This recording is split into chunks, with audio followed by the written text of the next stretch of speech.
تحياتي للجميع.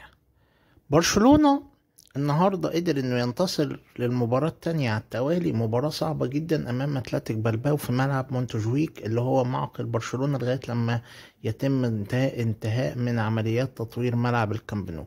مباراة صعبة جدا جدا جدا. فريق اتلتيك بلباو فريق صلب، فريق صعب، معاه مدرب متمرس زي فالفيردي، معاه لاعب الدنيا كلها بتتكلم عليه وهو نيكو ويليامز. الناس كلها كانت مستنيه النهارده يشوفوا هيعمل ايه، وبصراحه نيكو ويليامز عمل مباراه كبيره خصوصا الشوط الاول.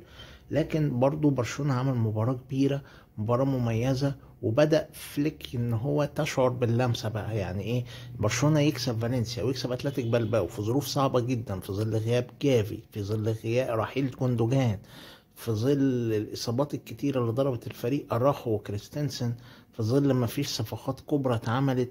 لكن الفريق بيقدر يقدم كرة قدم مميزة جدا. وانا اعتقد ان اتكلمت اكتر من مرة وقلت ان برشلونة مش فريق قليل، لا فريق مليان اسماء نجوم كبيرة، لكنه بس ينقصه الاستقرار الاداري، الايمج بتاعت النادي تبقى مميزة جدا.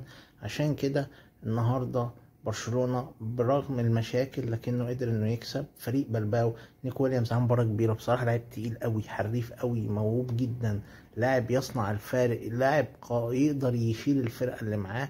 ورغم ان برشلونة كان محطوط تحت الضغط وتعادل معاه بلباو، لكنه لغاية الدقيقة 75 بيحاول، وقدر ليفاندوفسكي يسجل هدف رائع جدا، وقدر ليفاندوفسكي وقدر لامين يامال يسجل الهدف صحيح.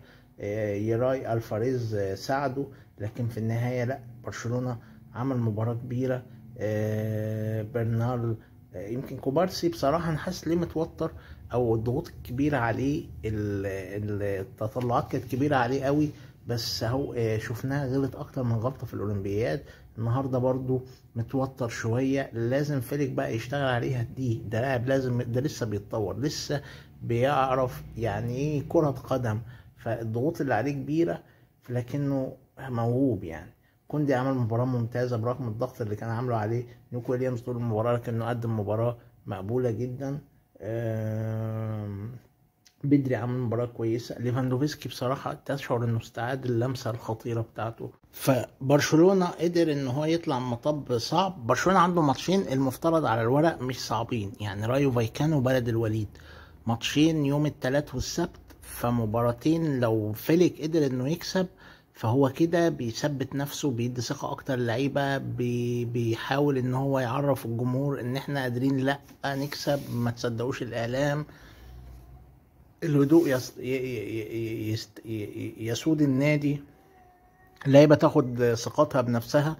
الماتشين الجايين رغم ان هم على الورق لصالح برشلونة، لكن في نفس الوقت هتبقى فرصة كبيرة لبرشلونة انه يثبت نفسه، علشان خاطر يبقى كسب ال 12 نقطة، وتبقى بداية مهمة جدا وتخليه يقدر ينافس على لقب الليجا السنة دي، اللي طبعا ريال مدريد هو المرشح الأول.